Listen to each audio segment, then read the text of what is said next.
Hey guys, today I'm going to talk about the Harmony Logitech remote. This is the Elite one.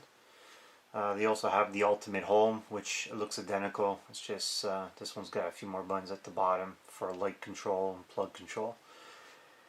I get a lot of calls saying it stopped working, it locks up. So easiest way to do it is just reboot it.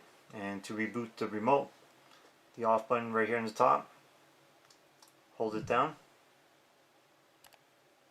and just gotta wait for it to power off. Sometimes it takes up to a minute, but it will power down. There you go. So once it does that, wait a few seconds, then hit the off button again, hold it, don't let go, just wait a few seconds and it will power back up.